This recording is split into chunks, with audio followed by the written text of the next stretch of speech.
શ્રી સ્વામિનારાયણ ભગવાનની જય. અક્ષર પુરુષોત્તમ મહારાજની જય.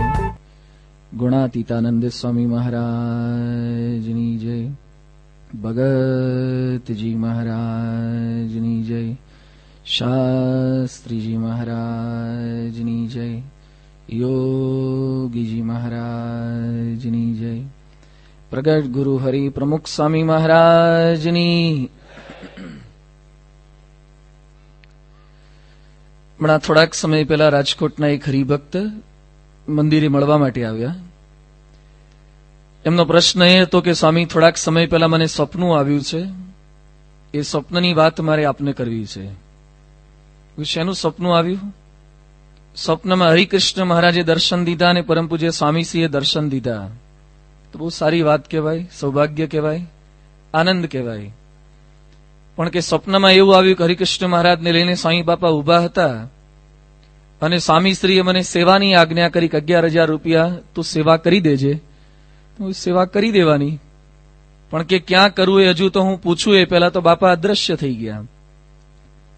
એટલે હવે મને મૂંઝવણ થઈ છે કે સેવા મારે ક્યાં કરવી.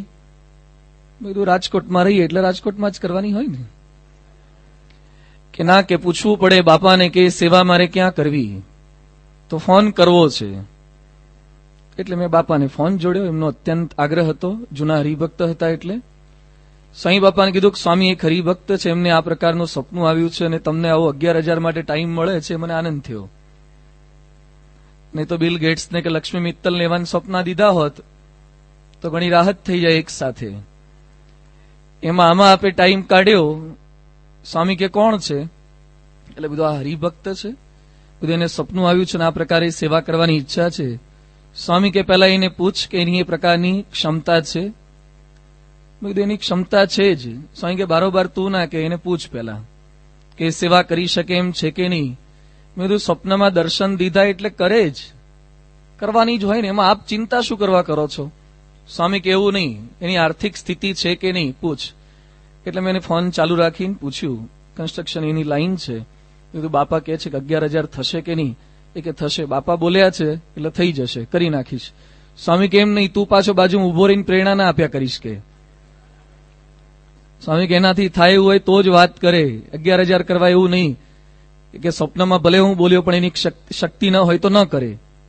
પછી એને વડોદરા બાપા એ સમયે અટલાદરા બિરાજમાન હતા. મેં લેટર લખી આપ્યો રાજેશ્વર સ્વામી પર, ત્યાં મળવા માટે મોકલ્યા. સ્વામીને મળવા માટે ગયા. એમણે વાત કરી કે સ્વામી ફોન પર આપની સાથે વાત થઈ હતી. સ્વામી કે ભલે વાત થઈ હોય પણ તારી શક્તિ ના હોય તો ખાલી આશીર્વાદ સમજી લઈને સેવા કરવાની કોઈ જરૂરિયાત નથી. પેલા હરિભક્ત સામેથી આગ્રહ કરે છે કે સ્વામી આપે સ્વપ્નમાં દર્શન દીધા, મારે સેવા કરવી છે. એની વચ્ચે પણ આપણા ગુરુ સતત આગ્રહ એ રાખે છે કે તારી ક્ષમતા હોય એટલી જ સેવા કરજે. આજે સમગ્ર ગુજરાત નહીં, સમગ્ર ભારત નહીં, સમગ્ર વિશ્વની અંદર કાંઈ જ આપ્યા વિના અંગૂઠો છીનવી લેનારા દ્રોણાચાર્યોની ખોટ નથી. અને એની વચ્ચે શિષ્યો આપવા માટે તૈયાર હોય ત્યારે ના પાડે એવા આવા વિરલ ગુરુઓ કેટલા હશે. દ્રોણાચાર્ય એકલવ્યને કાંઈ જ વિદ્યા અર્પણ નથી કરી, કાંઈ જ શીખવાડ્યું નથી. છતાં પણ અંગૂઠારૂપી ગુરુ દક્ષિણા એને છીનવી લીધી છે, પરાણે માગી લીધી છે. આજે ભણાવનારા શિક્ષકો પણ ઘણા હોય છે સ્કૂલ કોલેજની અંદર, પણ હજુ તો ક્લાસમાં જાઓ એ પહેલા તો ઇન્સ્ટોલમેન્ટ માગે કે હપ્તો 2-3 હપ્તા ન ચૂકવ્યા હોય તો ટ્યુશન ક્લાસીસ બંધ કરી નાખે, બેચમાંથી તમને બહાર કાઢી નાખે.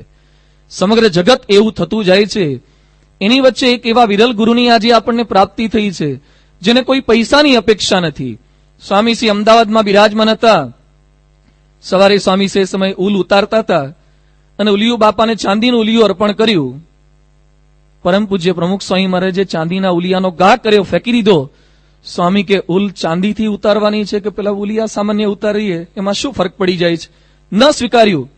આપણને કોઈ ચાંદીનું ઉલિયું આપતું જ નથી, પણ કદાચ આપે તો એમ સમજાય કે હવે હરિભક્તોને સંતોનો મહિમા સમજાયો. સ્વામી બાપાએ ચાંદીના ઉલિયાનો ઘા કરી દીધો. ન તો એમને કોઈ પદાર્થમાં મોહ છે. બાપાને સંતોએ વાત કરી કે સ્વામી આપને નોબલ પારિતોષિક પ્રાપ્ત થવું જોઈએ. સ્વામી કહે છે એ લોકો આપણને શું પારિતોષિક આપવાના? મને તો શાસ્ત્રીજી મહારાજ અને યોગીજી મહારાજ રૂપી 2 નોબલ પારિતોષિક પ્રાપ્ત થયા છે. એમને કોઈ ચાંદીના ઉલિયા રૂપી પદાર્થની આવશ્યકતા નથી, ન તો એમને નોબલ પારિતોષિકની આવશ્યકતા છે. ભગવત ચરણ સ્વામીએ કીધું કે આપ વડાપ્રધાન થાવ, નાણાપ્રધાન થાવ. સ્વામી કે આપણે બે માળા પ્રધાન થઈએ. ન તો એમને કોઈ પ્રધાન પદની અપેક્ષા છે, ન એમને પદ ખપે છે, ન એમને પદાર્થ ખપે છે, ન એમને પારિતોષિક ખપે છે. કોઈ વસ્તુની જેને અપેક્ષા ન હોય એવા સંતને આપણે શું અર્પણ કરી શકવાના? એને ક્યારેય કોઈની પાસે કંઈ માગ્યું જ નથી. જોગીડો દેતો દેતો ને દેતો, એ હંમેશા દેવા આવ્યા છે. અને એમાં આપણી થીમ છે ગુરુ દક્ષિણા. અને આપણે પણ પાછા એમ કહીએ કે અમે ગુરુને અર્પણ કરીએ છીએ. શું અર્પણ કરી શકવાના? બ્રહ્માનંદ સ્વામીને પણ કંઈક આવી જ મૂંઝવણ છે.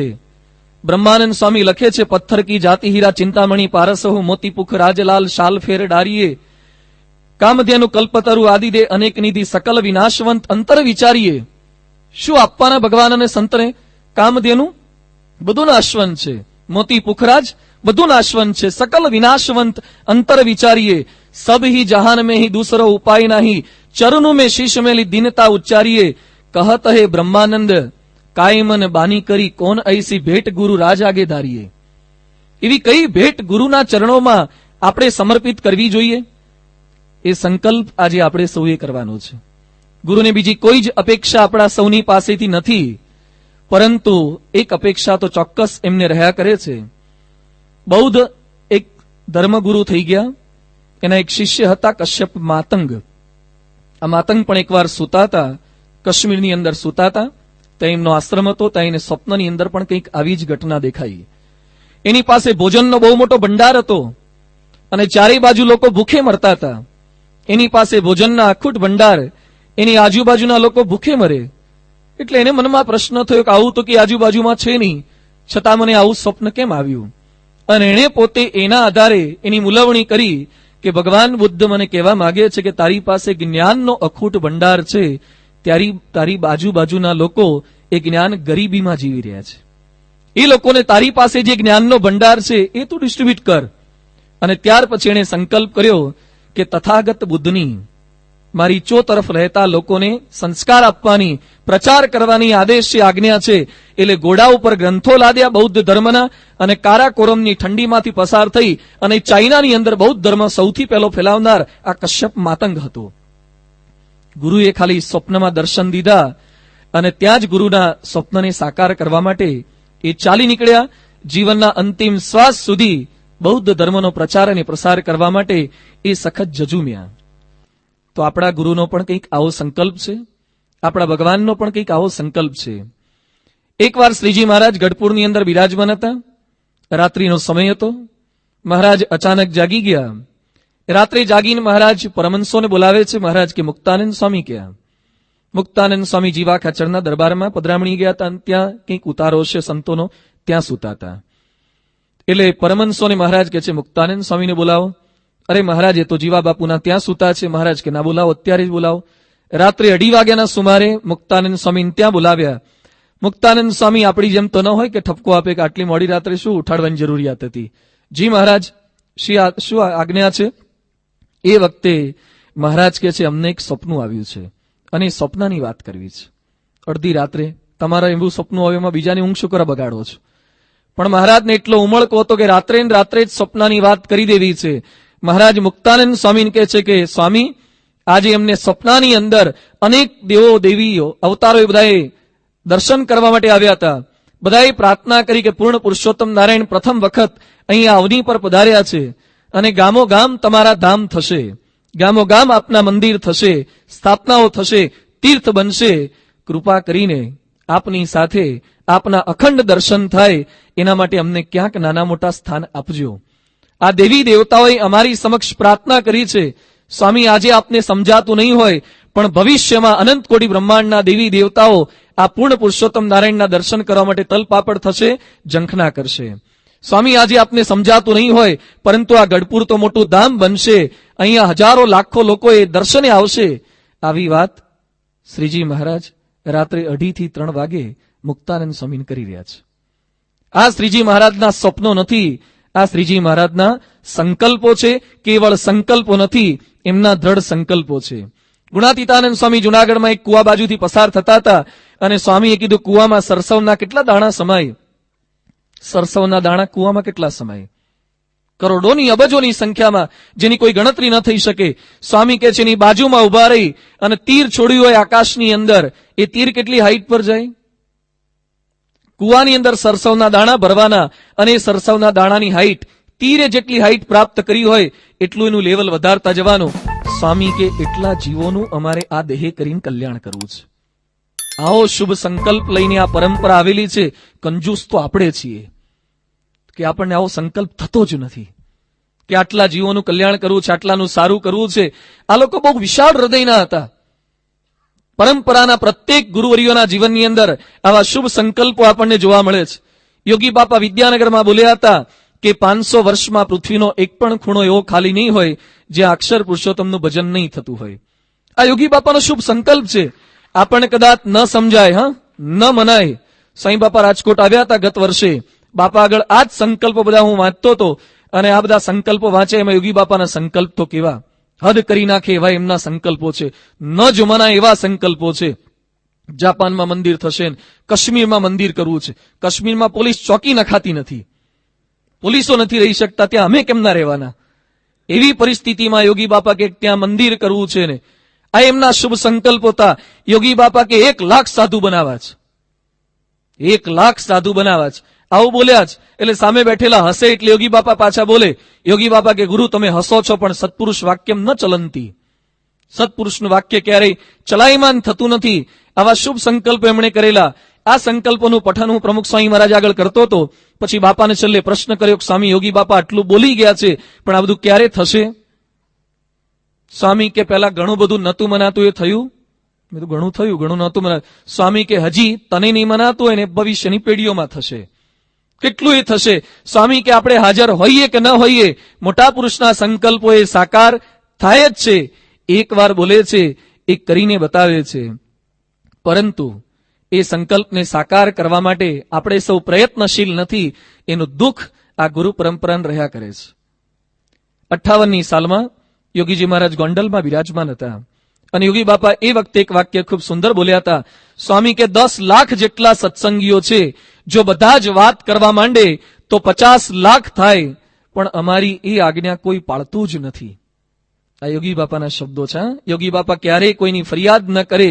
એ યોગી બાપા કહી રહ્યા છે કે આટલા સત્સંગી છે પણ પ્રત્યેક વાત કરવા માંડે તો લાખો સત્સંગી થઈ જાય, 50 લાખ સત્સંગી થઈ જાય, પરંતુ એ આજ્ઞા કોઈ પાળતું નથી. ગુરુ પરંપરાએ કેવળ આવો બળાપોટ નથી ઠાલવ્યો, એમણે પોતાના સમગ્ર જીવન દરમિયાન સખત અને સતત પ્રયત્ન કરતા રહ્યા છે. એમનો શુભ સંકલ્પ હતો એટલે એમના યોગમાં પ્રત્યેક વ્યક્તિને લેતા ગયા છે.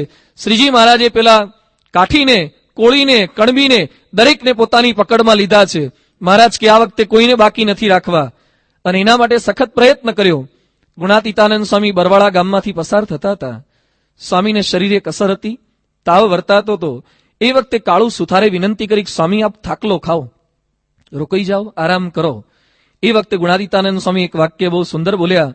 સ્વામી કહે છે, કાળુ મને પૂર્ણ પુરુષોત્તમ ભગવાન સ્વામિનારાયણે 10-20 લાખનું સોંપ્યું હોત તો થાક ખાઈ લેત, આરામ કરી લેત, પરંતુ શ્રીજી મહારાજ આખા બ્રહ્માંડનું સોંપીને ગયા છે એટલે છેલ્લો શ્વાસ ન મૂકું ત્યાં સુધી આરામ નહીં થાય. અને આપણે એ ગોંડલ ગામની અંદર બેઠા છીએ. આ અક્ષરદેરી એ કયું સ્થાન છે? અક્ષરદેરીમાં ગુણાતીતાનંદ સ્વામીનું શું થયું હતું? અક્ષરદેરીમાં ગુણાતીતાનંદ સ્વામી ધામમાં સીધાવ્યા છે, જ્યાં એમનો અગ્નિ સંસ્કાર કરવામાં આવ્યો છે. ગુણાતીતાનંદ સ્વામીનું જીવન ચરિત્ર વાંચજો. ગુણાતીતાનંદ સ્વામીએ ધામ ગમનના કેટલાક કલાકો પૂર્વે પણ પધરામણી કરી છે આ ગોંડલ ગામની અંદર. ધામમાં જતા પહેલા પણ જે પધરામણી કરતા ગયા હોય એ પુરુષોના મનની અંદર કેટલી અપેક્ષા હશે. પોતાનું જ્ઞાન, પોતાની આ વાતો એ લોકો સુધી પહોંચાડવાનો કેવી ધગશ, કેવો ઉત્સાહ એ લોકોના હૃદયની અંદર હતો. પરમહંસોને મહારાજે જે જ્ઞાન પીરસ્યું હતું એ લોકો પણ એ રીતે વર્ત્યા છે. બરવાળા ગામની અંદર જ આપણા પરમહંસો એક ખેતરમાં ખેડૂતને વાતો કરતા હતા. વિરોધ ઘણા બધાનો, ખેડૂત ના સાંભળે, ન માને, છતાં પણ પરમહંસો એની પાછળ ચાલે. પેલા એ બળદને ચલાવવા માટેનો પરોણો આવે આગળ, અણીવાળો લોખંડની ખીલી ફીટ કરેલી હોય, એ પરોણો આપણા પરમહંસને માર્યો, લોહીની ધારા છૂટી, પેલા મૂર્છિત થઈ ગયા. પછી પેલો હળ ચલાવવા લાગ્યો, નઠારો બનીને જોતો પણ નથી સામે. ત્યાં પરમહંસ બાનમાં આવ્યા પછી ચાલતા ચાલતા એની પાસે ગયા અને હજી વિનંતી કરતા કે છે કે માની જા, સ્વામિનારાયણ ભગવાન છે. મૂર્છામાંથી જાગૃત થયા પછી પણ આ લોકોના મુખમાંથી આ જ પ્રકારના શબ્દો એ સતત રહ્યા કરતા હતા. આવી આપણી આદર્શ પરંપરા છે. ભગતજી મહારાજ, શાસ્ત્રીજી મહારાજ અને શાસ્ત્રીજી મહારાજ તો કહેતા કે અક્ષર પુરુષોત્તમને માટે દેહ કુરબાન છે, અક્ષર પુરુષોત્તમનો બળદિયો છું, અક્ષર પુરુષોત્તમ માટે સપચને ઘેર વેચાવવું પડે તો પણ ઓછું છે. આવા ઢગલાબંધ પ્રસંગો આપ સૌએ સાંભળ્યા છે, બાળકોને કીધા છે. એ નિર્ગુણ સ્વામીના 28 મણના પ્રસંગો હોય કે શાસ્ત્રીજી મહારાજને ગાડામાં ઉચકીને બેસાડવા પડતા હોય અને ખાનદેશમાં પધરામણીએ જતા હોય, એ બધા જ પ્રસંગો આપણે સાંભળ્યા છે. પણ છતાં પણ અંતરથી એક અસ્મિતા ઉજાગર થઈ જવી, એક ચિનગારી લાગી જવી, કાયમ માટે એવો ફોર્સ અંદરથી આમ એસ્ટાબ્લિશ થઈ જવો, એ અત્યંત અઘરું છે. યોગી બાપાનું એક વાક્ય આ શિબિરમાંથી આપણે સૌએ ગુરુ દક્ષિણા માટે કોતરી રાખવા જેવું છે. યોગી બાપા કહે છે કે સ્વામી, અમે જો તમારી જાહેરાત નહીં કરીએ તો, બોલો તો ખરા, જો તમારી જાહેરાત નહીં કરીએ તો તમે રાજી નહીં થાઓ. યોગી બાપા એડવર્ટાઇઝ કરવાની વાત કરી રહ્યા છે. જે ક્યારે પોતાનો પ્રચાર કરવાની વાત ન કરે, ગુરુના પ્રચારની વાત છે કે અમે આપની જાહેરાત નહીં કરીએ તો આપ રાજી નહીં થાઓ.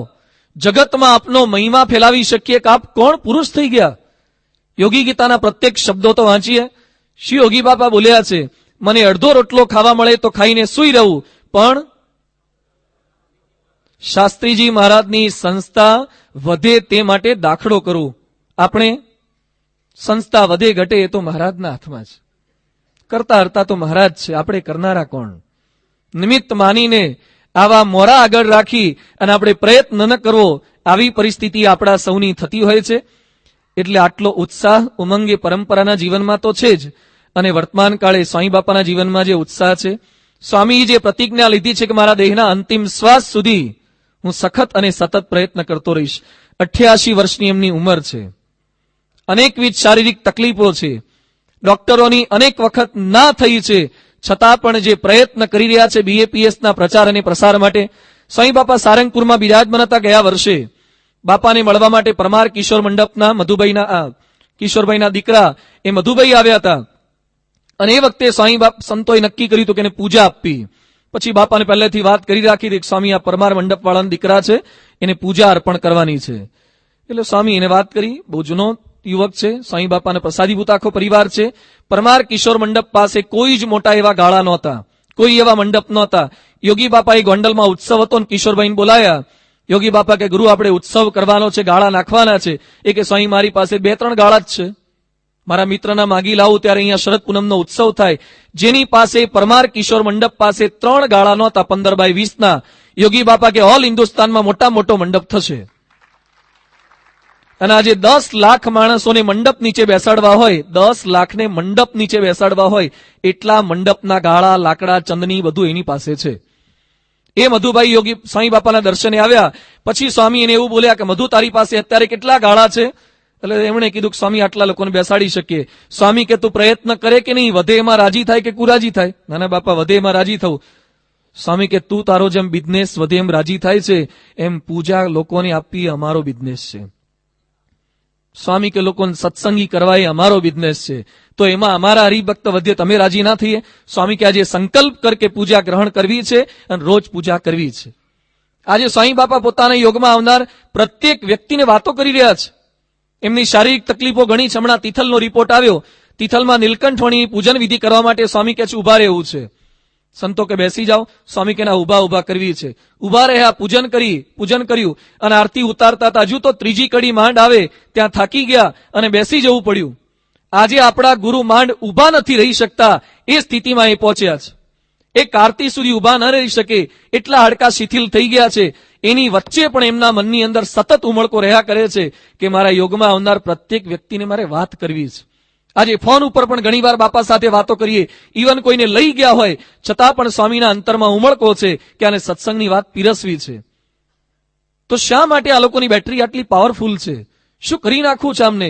કોઈ રેકોર્ડ બ્રેક કરવા છે કે આટલા સત્સંગીઓ બનાવી દેવાય? ના, પ્રથમ 67માં લખ્યું છે કે મારો જે સંગી એના લોકની વાસના તૂટી જાય ને ભગવાનનું પરમ ધામને પામે. આ જ સંકલ્પ સાથે આપણી આ પરંપરા જીવી રહી છે. દરેકને વાત કરવાની એમની ઈચ્છા છે, આદેશ છે. અમદાવાદનો એક યુવક બાપાને મળ્યો. બાપા એને પૂછ્યું કે રાજુ તું શું કરે છે? એ કે સ્વામી હું ઇન્કમ ટેક્સમાં સેલ ટેક્સમાં જોબ કરું છું. બાપા કે તારે કરવાનું શું? એ કે સ્વામી અમારે કોઈક જગ્યાએ રેડ પાડવાની હોય. સ્વામી કે રેડ પાડો એટલે તમે કરો શું?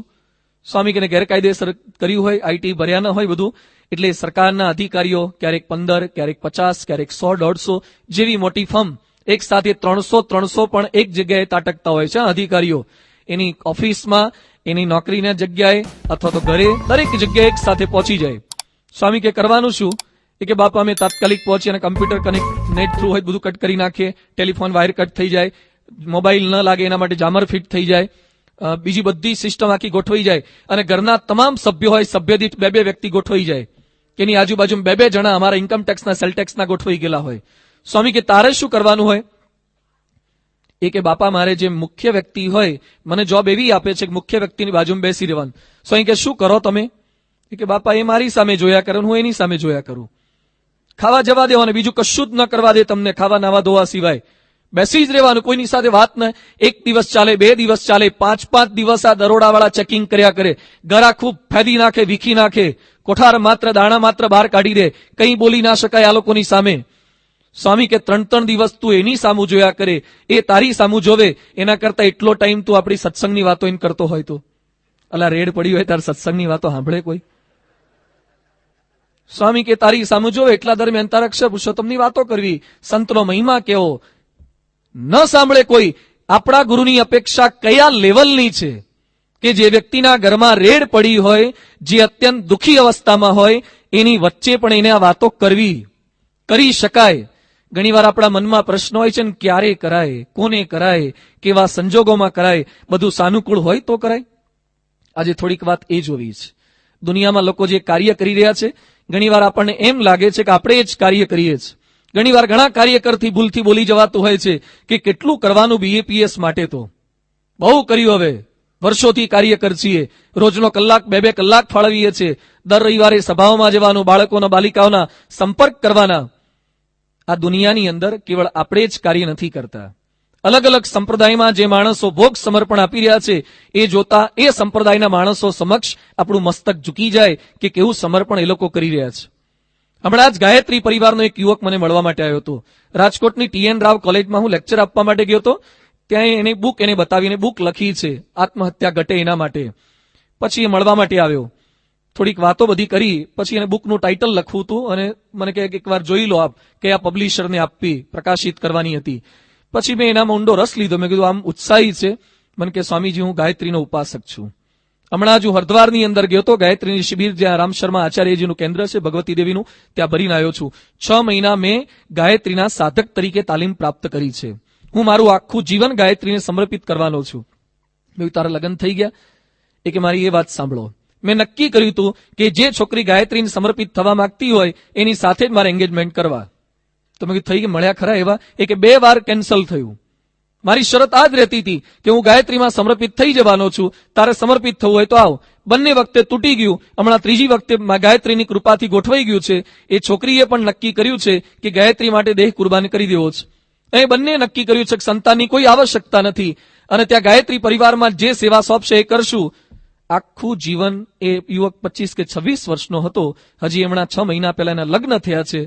અને શું માણસો નક્કી કરીને જીવન જીવે છે. એ કે મારા બા બાપુજી મહેસાણા જિલ્લાના એક ગામમાં રહે છે, એને ગામડેથી ખેતીવાડીમાંથી કાઢી લેવા છે અને ગાયત્રીના એક બુક સ્ટોલ પર બેસાડી દેવા છે. આપણે એમ માનીએ છીએ કે આપણે જ સેવા કરીએ છીએ. આપણે એમ માનીએ છીએ કે રોજના 1-2 કલાક ફાળવી દીધા એટલે BAPS માટે બહુ કરી નાખ્યું. લોકો આખું જીવન પોતાના ધર્મ માટે એ કુરબાન કરી દેતા હોય છે. રાજકોટ મંદિરની સામે જ યોગેશ્વરના એક ભાઈ રહે છે, હસુભાઈ એનું નામ.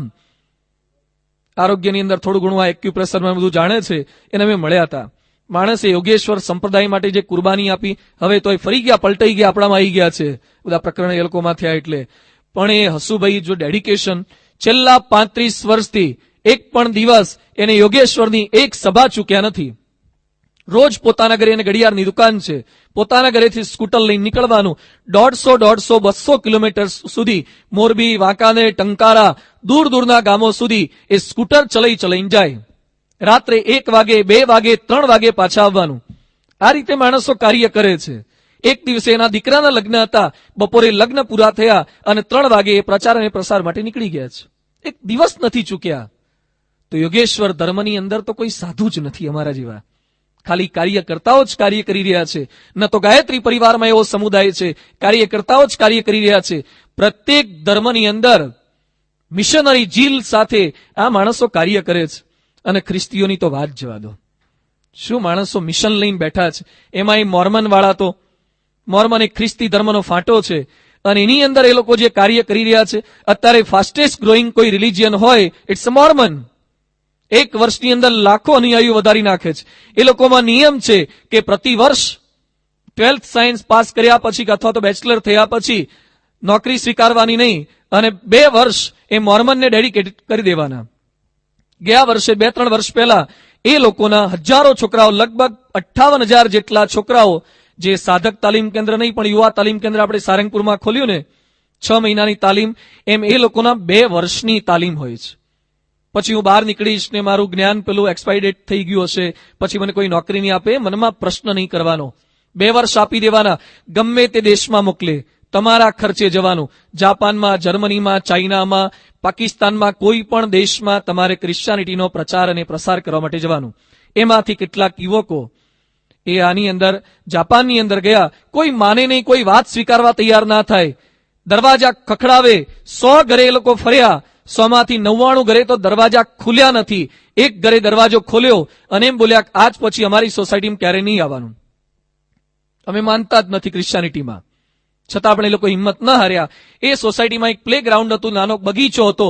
એ બગીચામાં જે 100 ઘરવાળાના બધાના દીકરાઓ રમતા, એની વચ્ચે આ છોકરાઓ, 2 છોકરાઓ ગયા, 12th સાયન્સ વાળા કે ત્યાંનું જે કંઈ ભણેલા હોય. પછી છોકરાઓને રમાડે, ક્રિકેટના સાધનો લાયા, ફૂલ રેકેટ ને બધું લાયા, છોકરાઓ સાથે ફ્રેન્ડશીપ કરી. પછી કે દીકરાઓ તમારે ભણવામાં કંઈક તકલીફ હોય તો પણ પૂછવું, એટલે એ લોકોની બુક્સમાંથી થોડી ગાઈડલાઈન આપે. આ રીતે એ લોકોની સાથે રેપો સંબંધ વધારતા ગયા. અને છોકરાઓને કે તમારું ઘર કઈ બાજુ છે, એ કે તમે અમારા ઘરે કેમ ના આવો, એ કે આવીએ. એમ કરતા કરતા છોકરાઓના ઘરે, છોકરાઓએ વાલીને વિનંતી કરી કે આ લોકો અમને મફતમાં ભણાવે છે, ઘરે બોલાવ્યા. જે લોકો માટે દ્વાર બંધ હતા એ લોકો માટે દ્વાર ખુલી ગયા. એ 100 ઘરના તમામ સભ્યોને આ લોકોએ ખ્રિસ્તી કરી નાખ્યા. શું મિશનરી ઝીલ સાથે ક્યારે ઉદાસ થતા જ નથી. હમણાં ગયા વર્ષે રાજકોટમાં હું ઓફિસમાં બેઠો હતો અને ત્યાં બારીમાંથી એક સાથે બધા ગામડાના બહેનો ભાઈઓ ઉતર્યા. એટલે મેં કીધું આ એક સાથે આવા પ્રાદેશિક ડ્રેસમાં કોણ આવ્યું, ક્યાંથી આવ્યા. એક છોકરાને મેં તપાસ કરવા માટે મોકલ્યો. એ કે વાંકાનેરના ગ્રામ્ય વિસ્તારના આ કેટલાક ભાઈઓ છે અને કેટલાક બહેનો છે, એ લોકોના ગામડાના ડ્રેસની અંદર હતા. અને એની પાછળ કેટલીક નન સૂત્રી ખ્રિસ્તીની આ બધી સાધ્વીઓ કે જે કઈ એ બધા ઉતર્યા. આ લોકો શું કરી રહ્યા છે, આઈની સાથે કેમ છે. એણે તપાસ કરી, પેલા બહેનોને પૂછ્યું.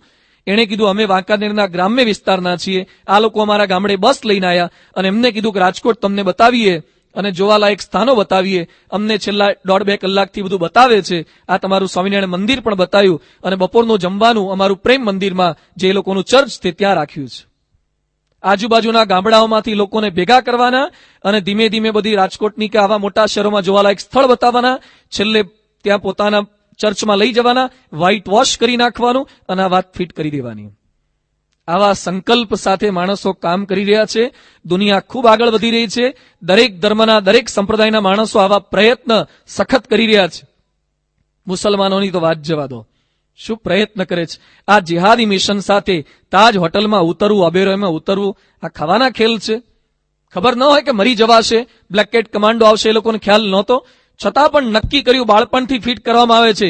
ઇઝરાયલની અંદર તો બાળપણથી એ લોકોના બાલ મંદિરમાં, પેલેસ્ટાઇનમાં ને ઇઝરાયલમાં દ્રઢ કરવામાં આવે કે આજનો બાલ મંદિરનો બાળક આવતીકાલનો શહીદ, આવતીકાલનો જેહાદી. શિક્ષા જા, દીક્ષા જા, એના માટે જ મરવાનું છે. પેલેસ્ટાઇનનો એક છોકરો મરી ગયો માનવ બોમ્બ બનીને, 33 માણસોને મારી નાખ્યા. એના બાપુજીનો ઇન્ટરવ્યુ લેવામાં આવ્યો કે તમારો દીકરો મૃત્યુ પામી ગયો, તમને દુઃખ થયું? એ કે દુઃખ શેનું, મારો દીકરો ઇઝરાયલના 33 જણાને મારીને મર્યો છે. આ મા બાપોને પાછું ગૌરવ થાય છે.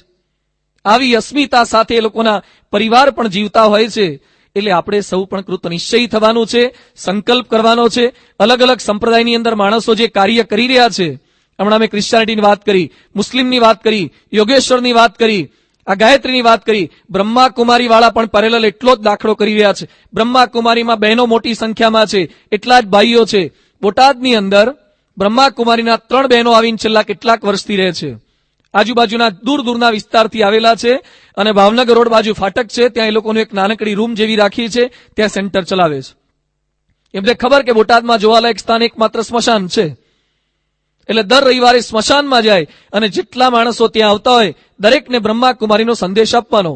હમણાં જ રાજકોટમાં રેસકોર્સ ગ્રાઉન્ડની અંદર ડ્રીમ ફેર હતો, એની અંદર પણ બ્રહ્માકુમારીના બહેનો પહોંચી ગયા હતા. એક પણ સ્થાન એ લોકો છોડતા નથી. આવી અસ્મિતા સાથે આ માણસો કાર્ય કરી રહ્યા છે, તો આપણા હૈયાની અંદર કેમ અસ્મિતા જાગૃત ન થાય? આપણા હૈયામાંથી કેમ વાત એવી નીકળી જાય કે BAPS માટે બહુ કરી નાખ્યું? શહીદ ભગતસિંહના કેટલાક પત્રો હું વાંચતો હતો. શહીદ ભગતસિંહને ફાંસીની સજા ડિક્લેર થઈ, આવતીકાલે ફાંસીના માચડે શહીદ ભગતસિંહ ચડવાના છે. એના પહેલા શહીદ ભગતસિંહે જે પત્રો લખ્યા છે એમાં છેલ્લો એનો પત્ર અત્યંત સ્પર્શી જાય એવો પત્ર છે.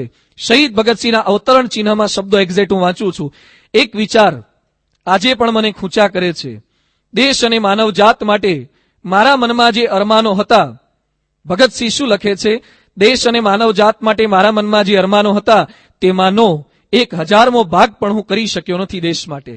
અરે, દેશ માટે ફાંસીના માછડે ચડી જાઓ છો અને છતાં પણ તમે એમ કહો છો કે દેશ માટે કંઈ કરી શક્યો નથી. આપણે 2-3 વર્ષથી કાર્યકર હોય ને થોડોક રિપોર્ટ દર મહિને મોકલાવીએ ને, બહુ કરી નાખ્યું.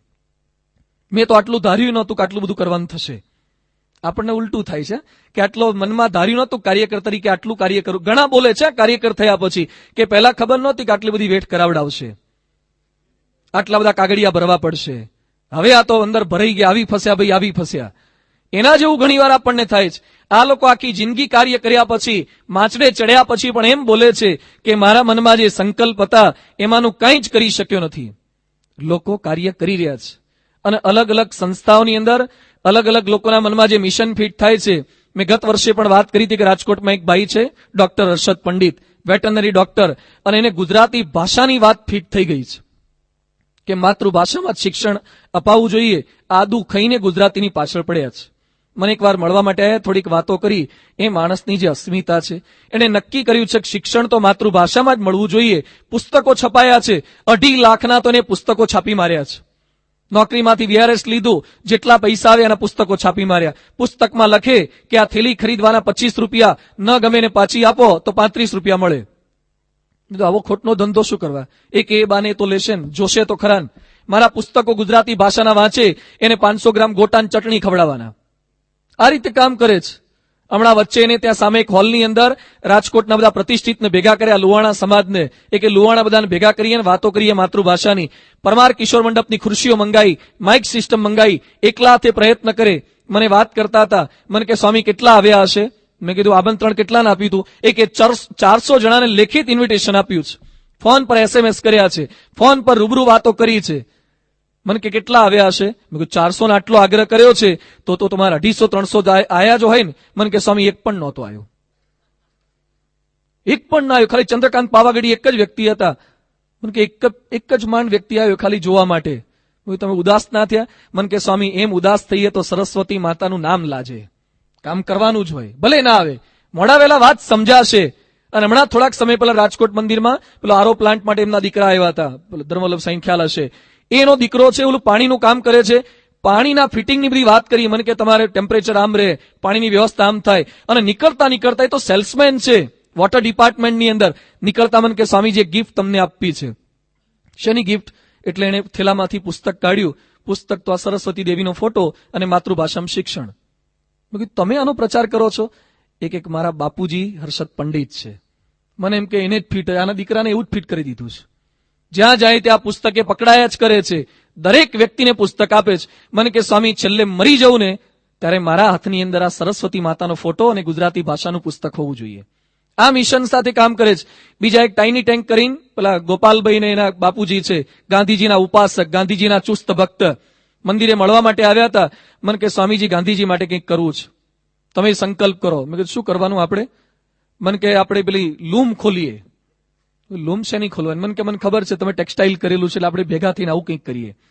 આ ધંધા કરવાના છે? એ કે ગાંધીજીનો ચરખાનો સંકલ્પ હતો ને, કે ચરખાનો સંકલ્પ હજી પૂરો થયો નથી, તો આપણે બે કંઈક એવું ડિઝાઇન કરીએ ઘરોઘર ચરખા પહોંચી જાય. મેં કીધું ઉભા રહો, તમને ચરખાની વાતો કરું થોડીક. પછી તેને બેસાડ્યા. પણ એ માણસમાંથી શીખવા જેવું એ હતું. મને કે સ્વામી દુનિયાના લગભગ 18 દેશોમાં મારો માલ જાય છે. હું જન્મ્યો ત્યારથી અત્યાર સુધીમાં ખાદી સિવાયનું એક કપડું પહેર્યું નથી. ગાંધીને હું વરી ચૂકેલો છું અને મારી ઓફિસમાં દેશ વિદેશના હજારો માણસો આવે છે. મારા ત્યાં મોટી લાઇબ્રેરી રાખી છે ગાંધીજીના પુસ્તકોની. યોગી ગીતાની સાઇઝથી મહાભારતની સાઇઝ સુધીના ગાંધીજીના પુસ્તકો છે. મારા કેમ્પસમાંથી કોઈ પણ વ્યક્તિ બહાર નીકળે ગાંધીનું પુસ્તક લીધા સિવાય બહાર ના નીકળે. આજે આપણે છાતી પર હાથ મૂકીને કહી શકીએ કે આપણા ઘરેથી કોઈ બહાર નીકળે ત્યારે પ્રમુખ સ્વામીનો સંદેશ લીધા વગર ન નીકળ્યો હોય? અઘરું છે. કોઈને સંદેશ ના આપીએ, કેટલાય સમય સુધી બેઠા હોય તોય. એટલે આજે આપણે તમામ કાર્યકર્તાઓ ભેગા થયા છે. આવા તો ઢગલા બંધ પ્રસંગો છે, પણ સમયની પાબંદી છે, મર્યાદા છે. આપણે સંકલ્પ એટલો જ કરવાનો છે કે અનેક ધર્મની અંદર, અનેક સંપ્રદાયની અંદર આ માણસો જેમ મહેનત કરી રહ્યા છે એમ આપણે પણ ગુરુહરિને રાજી કરવા માટે રેકોર્ડ બ્રેક નથી કરવા. કોઈકને વાતો કરવાથી આપણું દ્રઢ થશે. ગત વર્ષે પણ મેં વાત કરી હતી કે રિલાયન્સના અનિલ અંબાણી, મુકેશ અંબાણી બંનેની ઓફિસમાં એક સૂત્ર છે, પાપા કા સપના સબકા માલ અપના. જો એ બે છોકરા ભેગા થઈ અને ઘરોઘર રિલાયન્સને પહોંચાડી શકતા હોય તો આપણે તો હજારો દીકરા છીએ પ્રમુખ સ્વામીના. કેમ આપણી વાત લોકોના ઘર સુધી, લોકોના મન સુધી કેમ ન પહોંચે? અલગ ઘણા કે અમનારે સમય નથી. સમય હમણાં જ હું ઇન્ટરનેટમાંથી મને કટિંગ આપી ગયા હતા જેહોવાઝ વિટનેસ ક્રિશ્ચિયાનિટીનું. અત્યારે ટેનિસની અંદર બે ભાઈઓ બહુ પ્રખ્યાત છે, સેરેના વિલિયમ્સ ને વિનસ વિલિયમ્સ. અબજોપતિ ભાઈઓ છે અને સચિન તો એની આગળ કંઈ કમાતા નથી. આ લોકો ટેનિસમાં વિમલ્ડનમાં જે કમાતા હોય છે ધોની બોની કાંઈ હિસાબમાં ના આવે, એટલા અબજો રૂપિયા આ લોકો કમાય છે. એના ઇન્ટરવ્યુ મેં વાંચ્યા બંને બહેનોના, શું કામ કરી રહ્યા છે ક્રિશ્ચિયાનિટી માટે. એના એઝ ઇટ ઇઝ હું શબ્દો વાંચું છું. અમે અમારા પંથના અનુયાયીઓ સાથે ઘનિષ્ઠ સંપર્ક રાખીએ છીએ, જ્યારે આ પંથમાં ન માનનારાઓ સાથે અમે બંને બહેનો ભળતા નથી. અમે સપ્તાહમાં 3 વાર યોજાતી અમારા ખ્રિસ્તી પંથની સભાઓમાં નિયમિત જઈએ છીએ. સેરેના વિલિયમ્સના વિનસ વિલિયમ્સ દેશ વિદેશમાં ટેનિસ સ્ટાર તરીકે પ્રખ્યાતિ પામી હોય એ અઠવાડિયામાં 3 વાર પરાસભા ભરે છે. આમાંથી 3 વાર પરાસભા ભરનારા કેટલા? અગ્રેસરો સિવાયના 3 વાર પરાસભા ભરે છે. અને હજી આગળ લખે છે, વળી ડોર ટુ ડોર પ્રચાર કાર્યમાં પણ ભાગ લેવાની અમારી ઈચ્છા છે, પણ અમને મળેલી પ્રસિદ્ધિ આવું કરવામાં અંતરાયરૂપ બને છે. અમે ક્યાંય જઈએ અને તરત જ અમારા ચાહકો ટોળે વળી જાય છે, અમને જવા દેતા નથી. અમે બંને બહેનો સંકલ્પ કરી રહ્યા છે કે કોઈ ન જોવે એવા ટાઈમે રાત્રે પણ અમારે સંપર્ક કાર્યકર બની અને પ્રચાર તો કરવો જ છે. આ કક્ષાની બાઈઓ આટલા અબજો રૂપિયા કમાયા પછી, આવી પ્રસિદ્ધિ પ્રાપ્ત થયા પછી પણ એને આવો સંકલ્પ થાય છે કે અમારે ક્રિશ્ચિયાનિટીનો પ્રચાર કરવાનો છે. તો આપણે સૌએ તો મનમાં કટિબદ્ધ થવાનું છે કે એના માટે કાર્ય કરવું છે. તામિલનાડુની અંદર એઆઈએડીએમકે ના સન્નિષ્ઠ વખતે જયલલિતા જીતી ગયા ઇલેક્શનની અંદર. પછી આ જયલલિતાનો ચાહક, એટલે એને જયલલિતા જીત્યા એટલે રાજી કરવા માટે માનતા માની હતી અને તિરુપતિ ગયો. અને તિરુપતિમાં ગયા પછી જયલલિતાની જીતની ઉજવણી કરવા માટે એણે પોતાની જીભ કાપી નાખી. છરી લઈ ગયો તો અને જીભ કાપીને તિરુપતિ આગળ હુંડી લટકાઈ રાખી હોય છે, એ હુંડીમાં અર્પણ કરી. એણે સંકલ્પ કર્યો તો કે મારા જયલલિતાજીનો ડંકો વાગવો જોઈએ તામિલનાડુમાં, એટલે તો હું જીભ અર્પણ કરી દઈશ. જે જયલલિતાને રાજી કરવા માટે આ લોકો જીભ કાપી શકે છે, આપણે પ્રમુખ સ્વામીને રાજી કરવા માટે જીભ કાપવાની નથી, જીભ આપવાની છે. જીભ કાપનારા ઘણા છે, આપનારા ઓછા છે. આપવાની છે. આપણી આ જીભ જિંદગીના છેલ્લા શ્વાસ સુધી, આપણી જીભ જ્યાં સુધી હલતી રહે ત્યાં સુધી પ્રમુખ સ્વામીનું નામ અને ગાન એ આપણા મોઢાની અંદરથી સતત થયા કરે. કદાચ આપને એમ લાગશે ક્યારે થશે, આ સંકલ્પ તો છે, આપણે શું કરી શકીએ? અહીંયા બેઠેલા એમ થાય કરી નાખવું જોઈએ, કરી નાખવું જોઈએ, વાત સાચી, પણ તમે શું કરશો હવેથી અહીંયાથી ગયા પછી? આપણા યોગમાં આવનાર પ્રત્યેક વ્યક્તિને વાત ન કરી શકીએ? આપણા ઘરે દૂધ આપવા આવતો હોય, છાપું નાખવા આવતો હોય, પ્રત્યેક વ્યક્તિના હૈયામાં આ અક્ષર પુરુષોત્તમનો સંદેશ એ આપણે નાખવાનો છે. કદાચ એક ધડાકે તરત પૂરો થાય એવું નહીં લાગે. કેનેડીએ બહુ સુંદર વાત કરી છે, all this will not be finished in 100 days. 100 દિવસમાં પૂરું નહીં થાય, કદાચ 1000 દિવસમાં પૂરું નહીં થાય, બટ લેટ્સ બિગિન. શરૂઆત તો કંઈક કરીએ, થશે. આપણી અંદર નિષ્ઠા હશે, દ્રઢતા હશે, ચોક્કસ પરિવર્તન પામશે. આમાંથી ઘણા કાર્યકર એવા હશે જે સ્વામિનારાયણમાં નહોતા માનતા. આમાંથી ઘણા કાર્યકર એવા હશે જેણે સ્વામિનારાયણ સંપ્રદાયની ટીકા કરી હશે, વાણીઓ કાણીઓ સ્વામિનારાયણ એકાદ વાર બોલ્યા હશે. એવાય ઘણા હશે જે ના પાડતા હતા, જે વિરોધ કરતા હતા, એ લોકો કાર્યકર થઈ ગયા. અરે કાર્યકર નહીં, અમારા 800 સાધુમાંથી ઘણા એવા સાધુ છે જે સ્વામિનારાયણને ગાળો દેતા હતા, સ્વામિનારાયણને નહોતા માનતા, પણ એ લોકો આવી ગયા. એ લોકો ચુસ્ત સાધુ થઈ ગયા અને બીજાને પ્રચાર પ્રસાર કરે એવા સન્નિષ્ઠ થઈ ગયા. એટલે ક્યારે કોઈ ના પાડે છતાં હિંમત હાર્યા સિવાય સતત પ્રયત્ન કરીએ. આપણી દ્રઢતા હોય તો ચોક્કસ કાર્ય થાય છે. 1930ની સાલમાં ધંધુકાની કોર્ટની અંદર એક કેસ ચાલતો હતો ઇન્કલાબી લેખ લખવા બદલ. જે ભારત આઝાદ થાય એના માટે એક વ્યક્તિ લેખ લખતી હતી, ઝવેરચંદ મેઘાણી. એના ઉપર કેસ ચાલતો હતો. જજ હતા ઈશાણી અંગ્રેજ સરકાર તરફથી. એટલે ઝવેરચંદ મેઘાણીને એક પાંજરામાં પૂરવામાં આવ્યા અને જજ ઈશાણી એમને પ્રશ્ન પૂછે છે કે આપ ભારતના લોકો ઉશ્કેરાય એવા લેખ કેમ લખી રહ્યા છો? પાંજરામાં ઝવેરચંદ મેઘાણી મશહૂર લેખક એ ઉભેલા હતા. એને આવો પ્રશ્ન પૂછ્યો, તમે આવા લેખ કેમ લખો છો? એ વખતે ઝવેરચંદ મેઘાણીએ જજ સાહેબને કીધું, સાહેબ પ્રશ્ન એવો ન પૂછવો જોઈએ આવા લેખ હું કેમ લખું છું. આજે હું આપને પ્રશ્ન પૂછું છું કે આપ ભારતીય હોવા છતાં, આપ ભણેલા હોવા છતાં, સાક્ષર હોવા છતાં, ભારતની કુખે જન્મ્યા હોવા છતાં પણ ભારત માટે એક પણ લેખ કેમ તમે નથી લખતા? જજને આવું કહી દીધું એને. અને તમે એમ કહો છો કે ભારતની આઝાદી હું માગણી કરું છું, દેશ મારો છે, અંગ્રેજોએ છીનવી લીધો છે, મારા દેશની આઝાદી માગું એ મારો હક માગી રહ્યો છું. જજ એકદમ થોડાક આકડા ઉતાવળા થઈ ગયા અને કે છેલ્લે તારી ઈચ્છા શું છે? તને સજા થવાની એ પહેલા તારી કઈ ઈચ્છા? એ વખતે ઝવેરચંદ મેઘાણી એક ગીત ગાય છે, હજારો વર્ષની જૂની અમારી વેદનાઓ, કલેજા કંપાવતી ચીરતી સમય કથાઓ, નથી ખબર અમારે પંથશી આફત ખડી છે, ખબર છે એટલી કે મા ભૌમની હાકલ પડી છે. ગમે તેટલી તકલીફો આવશે, વિઘ્નો આવશે, કમ વોટ મે, ગમે તે આવે પણ મારે કામ કરી બતાવવું છે. જજની આંખમાં આંસુ આવી ગયા, ડૂમો ભરાઈ ગયો. જજ કહે છે અત્યારે હું કોઈ નિર્ણય નહીં આપી શકું. બરખાસ્ત કરી દીધી અદાલત. બીજા દિવસે ફરતી અદાલત બોલાવવામાં આવી અને બધા હજારો માણસો બેઠેલા હતા અને જજ એ વખતે કહે છે કે મારી કલમ વડે બે કામ હું કરી રહ્યો છું, મારી કલમ વડે બે કામ હું કરી રહ્યો છું.